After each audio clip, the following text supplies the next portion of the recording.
Hi friends, welcome to தெய்வாஸ் Nalabagam. இன்னைக்கு தெய்வாஸ் நலபாகத்துல நல்ல சூப்பரான ஒரு ஸ்நாக்ஸ் ரெசிபி தாங்க பார்க்க போறோம். வாங்க எப்படி செய்யறதுன்னு பார்க்கலாம்.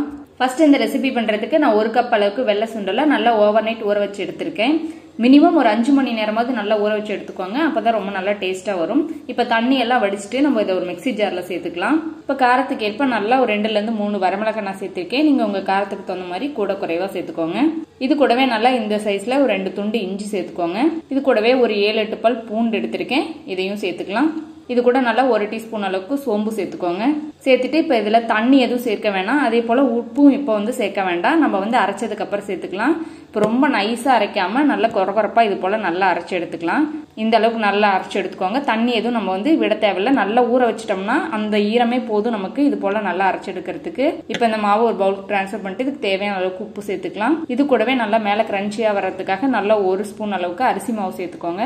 கூடவே ஒரு பெரிய வெங்காயத்தை பொடியா கட் பண்ணி வச்சிருக்கேன். இதையும் சேர்த்துக்கலாம். கூடவே பொடியா கட் பண்ண கறிவேப்பிலை கொஞ்சம், மல்லி இலை கொஞ்சம் சேர்த்துக்கோங்க. சேர்த்துட்டு இது எல்லாத்தையும் நல்லா ஒன்று போல அழுத்தி நம்ம பிசைஞ்சுக்கலாம்.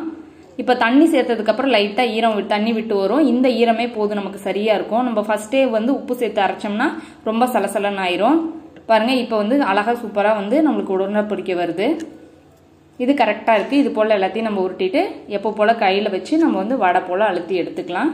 அவ்வளவுதாங்க. எண்ணெய் நல்லா காஞ்சிட்டு இருக்கு. அவ்வளவுதான், சூப்பரா போட்டு பொரிச்சு எடுத்துடலாம். இப்போ எண்ணெய் நல்லா காஞ்சிட்டு இருக்கு. இப்போ இதில் போட்டுட்டு நல்லா எல்லா பக்கமும் ஈவனா திருப்பி விட்டு நல்லா வேக வச்சு எடுத்துக்கலாம். அடுப்பு நல்லா மிதமான தீயில வச்சுக்கோங்க. ஏன்னா சுண்டெல்லாம் நல்லா வெந்து வரணும். ரொம்பவுமே நல்லா டேஸ்டா இருக்கும். எப்பவும் நம்ம ஒரே மாதிரியே நம்ம வடைப்பருப்பு யூஸ் பண்ணி நம்ம செய்யறதுக்கு பதிலாக அப்பப்போ இது போல செஞ்சு பாருங்க. ரொம்ப நல்லா டேஸ்டா இருக்கும். அடிக்கடி செய்வீங்க கண்டிப்பா.